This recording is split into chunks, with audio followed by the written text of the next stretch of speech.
Hello guys, maayong hapon. Nagua gina mo aning tirada na mo nga kami camera ba. Pero maganahan man gud tagod mo harvest no nga kanabang makita gini mo ang kanabang imong hinabuan. Ani sa mga pila ganina tan harvest sa sinta kape.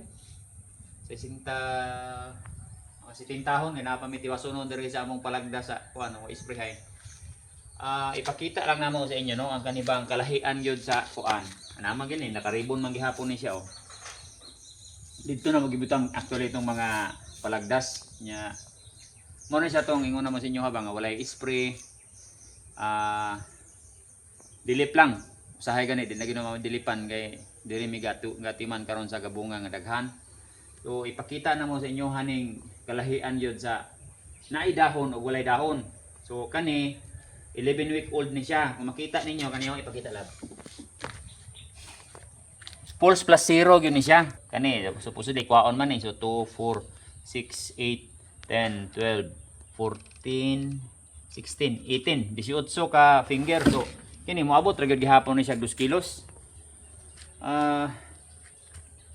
Mas makalamang yung ka aning na kay dahon, naghangag dahon, kay, kuan ba, makapaburot yung ka. Now, katong ingon nila nga, mubusok man gihapon ang saging, basta kuhaan nimo siya, tinuod man na. Pero when it comes sa timbang, mapildi juga kay nga naman kani 1 2 3 4 5 6 7. Kuhaon nimo ning isa sa to pa unom na lang. Unya dili po nimo to siya pwede harveston sa 11.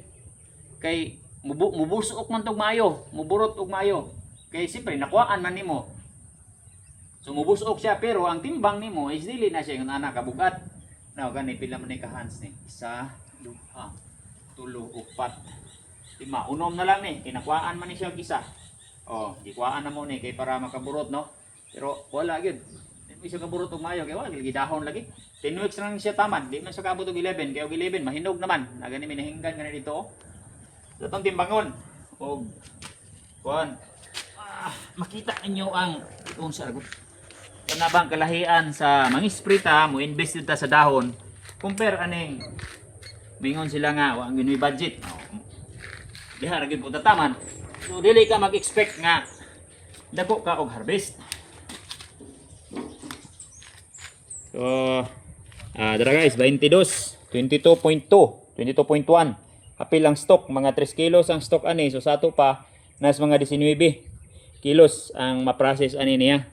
Kay up to kadtong ikapito nga hand gamay-gamay na unta to. Ikalahog ko lapit. So, kani timbang ko na to na ikaduha. Ito 22 no? Daan ra gyud.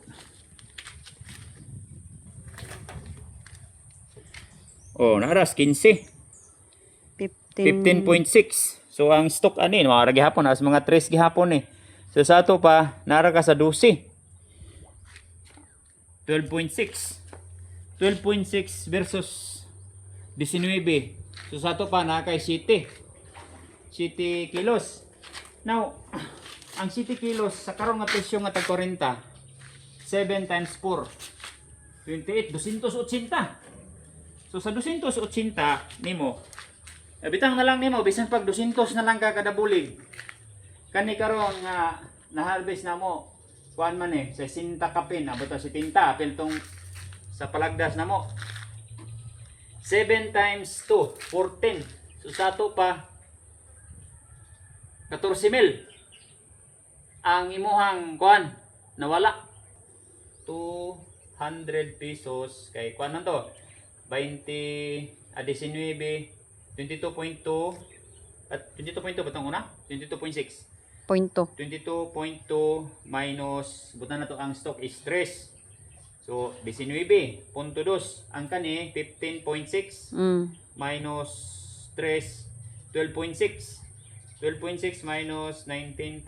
So 6.6 kilos. 6.6 times 40. So na kay 264 nga kani karon ang halinaw nila ba? Butang na to butang gihapon ni sa class A. Ang butog madawat ni tanan sa class A kani gamay man niyo. Pero butang na to magdawat sa tanan sa class AB. So pareha sa sila kuan presyo dito kita sa timbang magkakuan. So 264 ang imuhang variance ani karong duha ka bulig. 264 times 70 ni kabulig karon ang among harvest. Oh. Naay 18,000 guys nga kuan. 18,480 nga variance. Kung dili ka mang-spray. Karon kung atong ibutang na dahil sa kanang pikas namo nga kuan. Kana bang among ginaatiman jud mayog spray karon nga 1.5 bisag 1.4 lang ang ma-harvest namo diha. 1,400 times ila to 264 ang variance ani. Okay, para kuan lang kana bang roughly estimate lang, di man gyud namo tunong tanan no. Pero ibutang nimo mao na siya. 1,400 lang katanom, kapunuan. Times 260 nga variance nimo kada kuan, kada kaning bulig. Naay variance karon total sa 1,400 nga 364,000. Di man na mahurot nimo ng 364,000 anang 1,400 lang ka kuan. Ka punuan nga i-spray lang nimo para lang makapaburot ka para sa parehas ingon ani. Di ba? So nganon dili man mo kuan, dili man mo invest. Kung naaman lang galing mo ika-invest pero wala gyud mo na ginaingon nga diha ra gyud tataman. So basin dahil sa sunod tuyok, sa sunod ninyong cycle na nga makahalin na mo sa ingon ani lang ang inyong dagway sa saging. Makahalin na mo og pang finance na puhon sa kung magsaging pa mo puhon. So kuan gyud nga mang-spray ta. Mo invest ta sa dahon. At least kani amo diha karon naman mi sa kuan 10 to 12 functional at bagging. So pag bag ana naay puto na to kato na lang na pulo. So mao lagi na siya sa napulo at normal condition nga mag-spray ka kada semana. Naa kay left loss nga 0.33. Mao na sa kabindis. Pero sa ato din ha kung tarungon lang itag spray, lesser pa na. So butang na lang na to bisan pag mas taas. Butang na to 0.5. So in 10 weeks time sa 0.5 nimo nga leaf loss per week, naa kay mawala nga 5 kadahon. So napatay 5 kadahon nga katong functional katong wala pay spot sa sigatuka. So makaingon na gyud ta.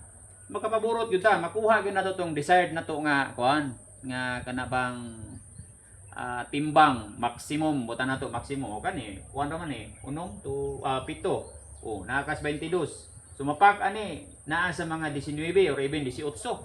Nya sa tag 40 di lamang ta kaayo. Layo ra gayo ning way isprihay. Kay kana lang sa 1,500 kapunuan dili na mo mahurot ng 364. Kay ang ako ang gikuan ani baya katong ambot sa inyo ha ang uban nakakita atong vlog namo nga nami theoretical financial analysis ani pilay gasto pilay kinibang gikan sa abono to abono similya pagpakanal namo nga 80,000 daan spray og kining pulibag sa patong uban basta kay niabot og 370. Nya kay 364 na niyo. Nga kuan mao ra ni amo tubag ug dili ka mo spray. So nalibre na tanan tong imong abono og kuan, tisyo, pakanal ug mo spray ka. Pero wala, dako kay mawala 364,000 sa karon nga presyo ha nga tag 40.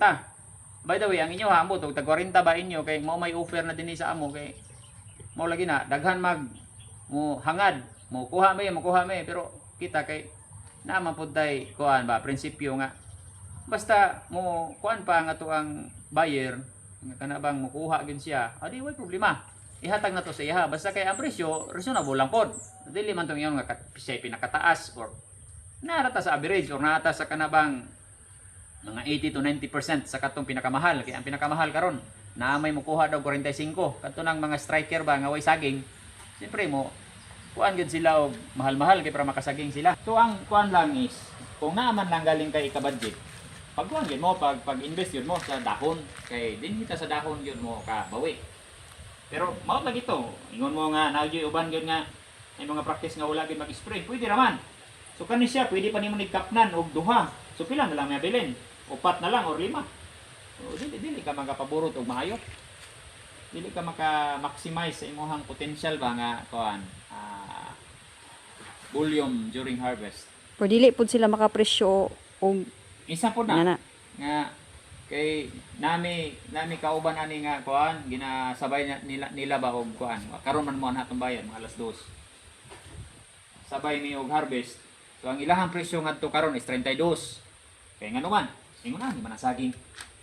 Kani gilahi ginamo ni ngadto kay lahi po dang amuang kuan ani i-classify man ni kaning amuang kuan kaning gwapa all in ni siya. Ang katong didto sa among palagdas 40 gihapon pero i-classify nila so na didto na sila motira sa kuan class C. Daghanon nilang klase wala problema kay kabalo man ta nga dili gyud siya parehas ani og kalidad.